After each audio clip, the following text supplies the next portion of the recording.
Allez, voilà, journée de travail finie. Et aujourd'hui, première journée enfin depuis hier de travail sur le van. Alors, comme vous pouvez le voir derrière moi, j'ai acheté tout ce dont on avait besoin pour le circuit d'eau.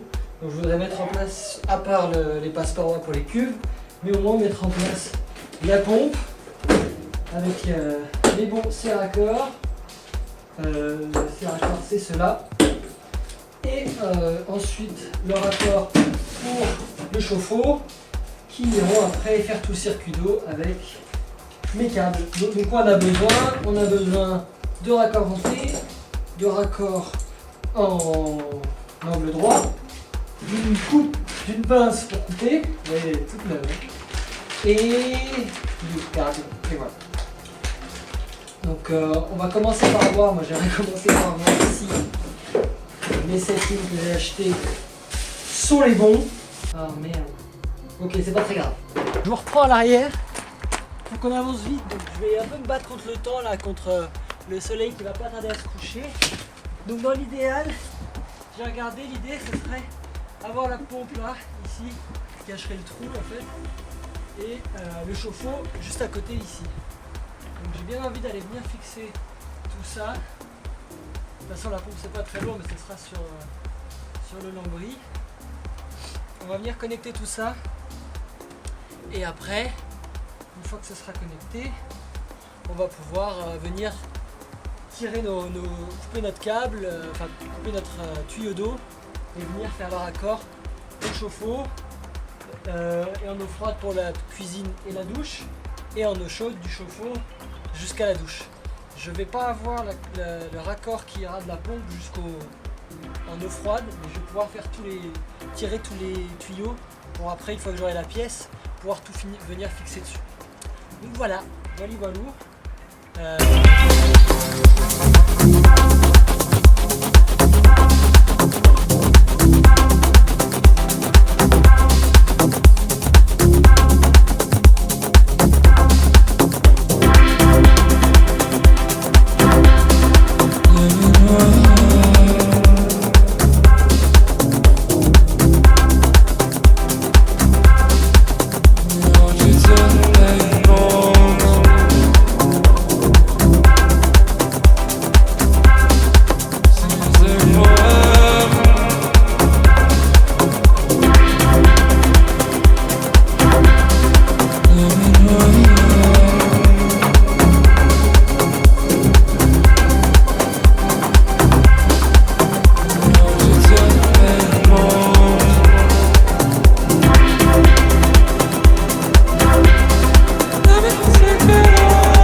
Alors je vous prends au milieu, donc ça y est, on a fixé la pompe, on a fixé le chauffe-eau et on a notre premier câble tuyau d'eau chaude qui va dans la douche.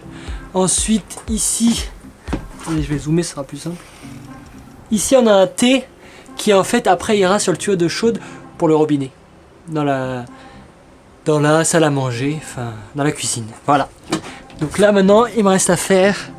Je ferai pas encore la connexion entre les deux parce que j'ai pas ce qu'on appelle la nourrice qui permet de raccorder plusieurs outils, mais là je vais en rajouter quelques-unes de ces fixations pour essayer que ça reste un peu plus droit parce que pour le moment c'est pas droit du tout. Voilou.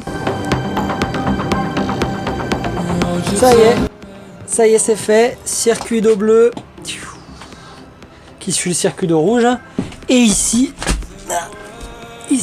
on a notre thé qui viendra directement à la nourrice qui sera à côté de la pompe.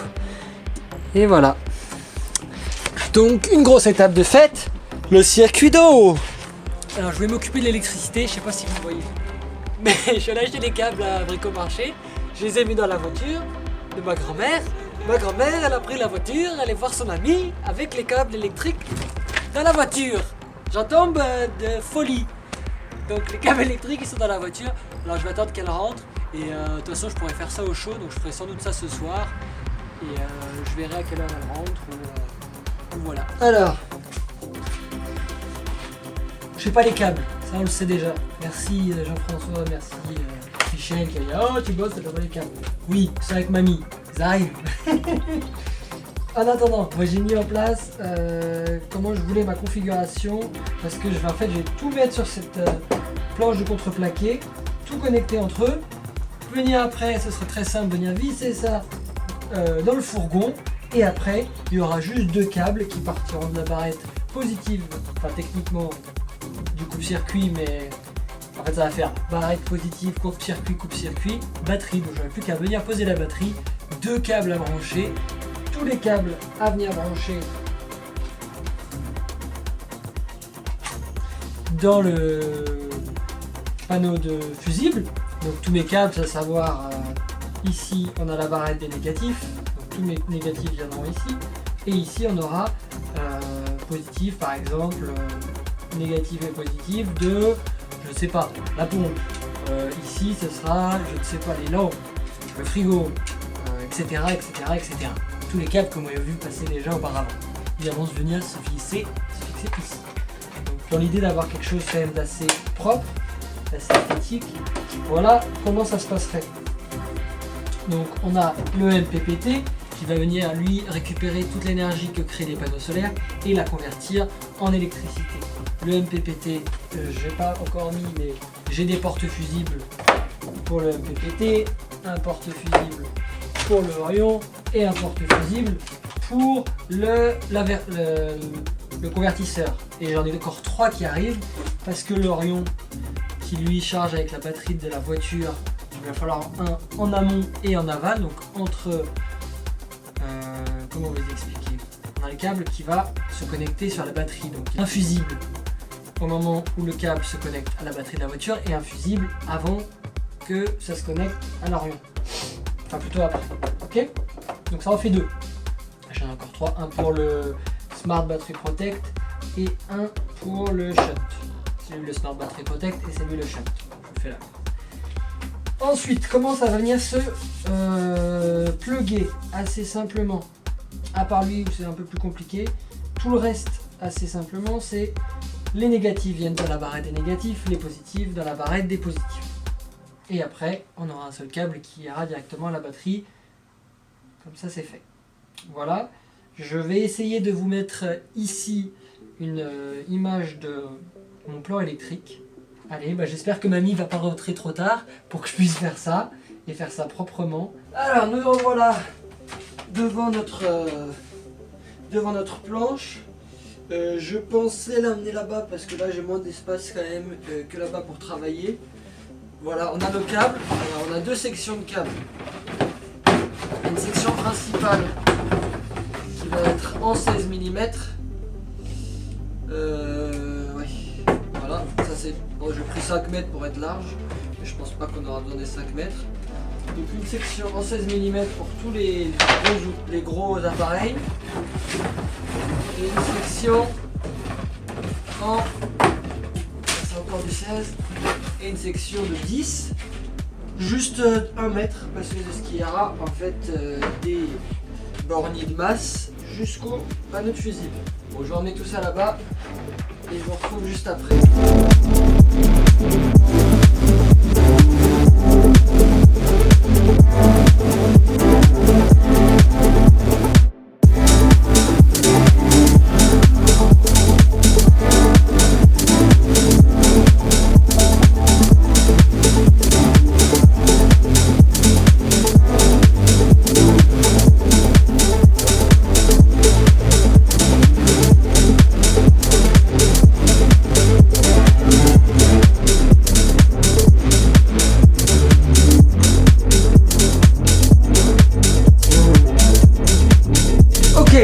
Ça y est, tout est fixé, j'ai percé les trous dans lesquels vont passer les câbles et je voudrais vous présenter chacun des appareils que j'ai choisi d'acheter. Alors nous avons tout d'abord l'Orion Smart qui est un coupleur séparateur qui va venir donc chercher l'électricité produite par l'alternateur de la batterie du fourgon et venir la convertir en énergie pour la batterie auxiliaire que je vais utiliser pour mes besoins. Ensuite, on a le MPPT contrôleur qui lui est le cerveau en quelque sorte qui va venir en fait récupérer toute l'énergie qui est créée par le panneau solaire et la condenser pour avoir un flux constant vers la batterie et pas endommager cette dernière. Ensuite, nous avons le Battery Protect qui lui va juste venir manager la batterie, vérifier que tout va bien et m'avertir auquel cas avec ce petit télécommande. Tout ça évidemment est connecté en Bluetooth sur mon téléphone. Nous avons ensuite le Shunt, lui c'est lui qui va vraiment monitorer la batterie, qui peut être connecté à un BMW, qui a un écran qui dit le taux de charge de la batterie. En fait, ces deux-là ont une fonctionnalité un peu similaire, mais il conseille d'avoir les deux, donc je vais prendre les deux. Et enfin, nous avons le convertisseur 12 volts vers 375. Donc, c'est un convertisseur 12 volts 230 avec à l'arrière, je ne sais pas si vous voyez ici, une prise de maison classique sur laquelle je vais venir brancher une multiprise et qui sera mon réseau pour pouvoir charger tous mes appareils. Vous voyez, pour l'instant, j'en ai que 3 portes fusibles pour 1, 2 et 3. J'ai 3 autres portes fusibles qui arrivent via Amazon. Un qui va aller du côté batterie du véhicule pour le coupleur séparateur. Et alors celui-là, il en a besoin d'un. Néanmoins, je vais vous montrer. Vous voyez, le Shunt n'a pas besoin parce qu'il a déjà un porte-fusible. Alors, maintenant, on va venir connecter tout ça ensemble. J'ai déjà fait les trous, donc normalement ça devrait être assez simple. Je pense que la seule galère que je vais avoir, ça va être sur couper le câble.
Voilà, nous voilà à côté j'ai fait passer tous les câbles. J'ai pas encore les cosses pour venir les mettre sur les portes fusibles.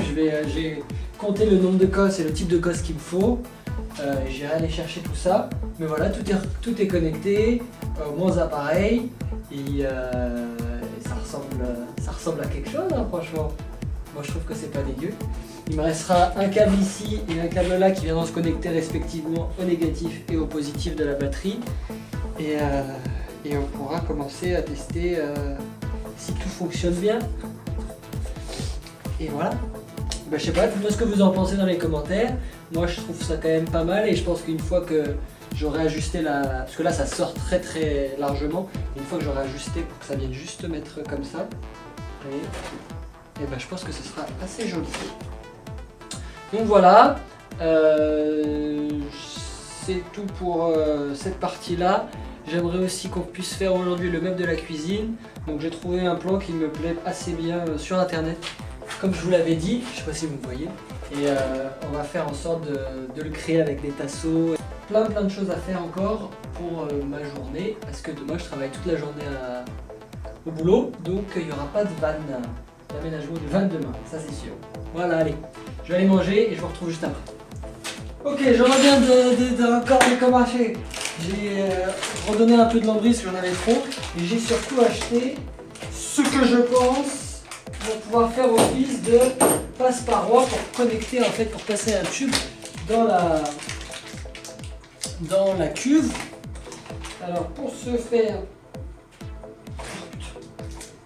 mais c'est solide dans le plastique. On a besoin d'une tige qui va venir dans la cuve, sur laquelle va venir se raccorder un ici et un à l'intérieur, comme ceci. Pof. Et voilà, il y en aura en fait le passage. Évidemment, je vais mettre des petits joints autour pour m'assurer, et je vais mettre un coup de joint pour m'assurer de l'étanchéité du bazar. Donc voilà, et j'ai surtout aussi acheté, alors qu'est-ce que c'est ça, pour celles et ceux qui ne connaîtraient pas, qui ne sont pas très électriciens, je peux comprendre, hein. Il n'y a pas beaucoup de gens qui aiment l'électrique, hein. C'est toujours compliqué l'électrique. Alors, qu'est-ce que c'est ça en fait? C'est des wagons. Donc très simplement, vous voyez, à 3 entrées. Donc on va venir ouvrir la petite patte, insérer le câble et après, tac. Et en fait, ça permet de connecter plusieurs câbles et on va passer tout de suite à l'intérieur. Voilà. Pour ces câbles ici, ils vont venir connecter les deux positifs ensemble. Et comme ça, on va pouvoir connecter le câble qui viendra de la lampe. Donc je vais les installer pour juste là et là, et ici. Comme ça, au moins, ce sera fait et plus à faire.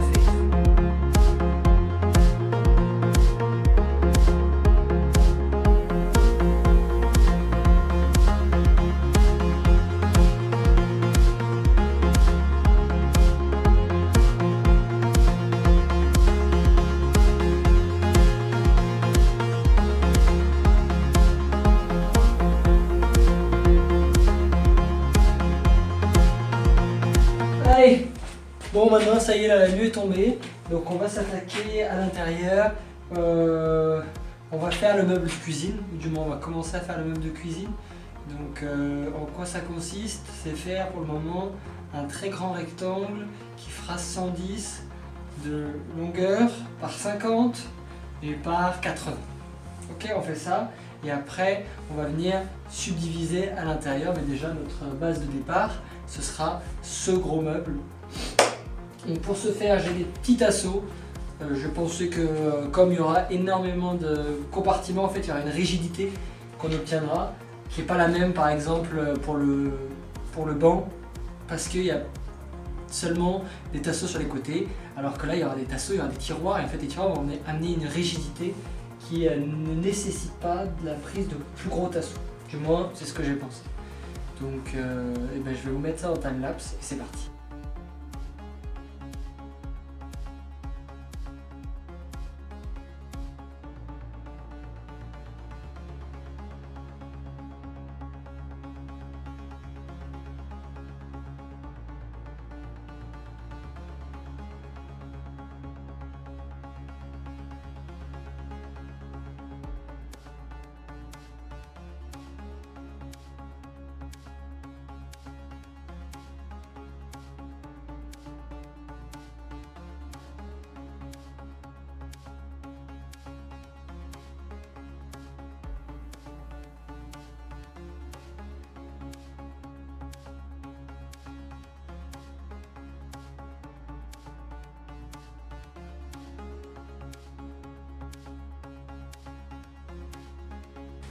Bon, la batterie de ma caméra m'a lâché au plein milieu du process de construction. Du coup je l'ai fini, j'ai chargé la batterie et on se retrouve après l'acte. Vous n'aurez pas tout vu, c'est pas grave. Je vous explique un peu l'idée. Alors l'idée ici vous voyez, donc ça c'est l'armature qu'on a faite. Et ici je suis venu mettre 2 tasseaux de chaque côté. Pourquoi? Parce qu'il y aura un premier tiroir avec la vaisselle, les assiettes et peut-être en bas un plus grand tiroir pour tout ce qui est casserole. Ici, moi j'avais dans l'idée de faire un petit comment on appelle ça? C'est des tiroirs à épices, vous savez, c'est ces tiroirs qui sont très longs, avec plein d'étages, et on tire tout le tiroir. Donc ça, c'était l'idée. Et je me réserve cette place, parce que j'ai pas encore acheté l'évier, donc je connais pas la taille de l'évier, je veux pas avoir de tiroir en dessous, ce qui me paraît logique. Donc j'attendrai d'acheter l'évier. Mais une fois que j'aurai acheté l'évier, à mon avis, un évier c'est 40 cm, donc c'est à peu près juste ici. Donc on aura un autre potentiel. Je pense que de ce côté-là, je ferai pas un tiroir, mais je ferai juste une porte de placard avec des étagères pour venir mettre tout ce qui est nourriture. Donc voilà. J'entends déjà dire que c'est pas beaucoup de rangement, mais il faut bien prendre en compte que dans ce van-là, je serai seul et de ce fait, je consomme peu et enfin moins que si on était deux. Donc c'est pour ça. Et que j'aurai d'autres rangements aussi à droite et à gauche qu'on viendra construire plus tard.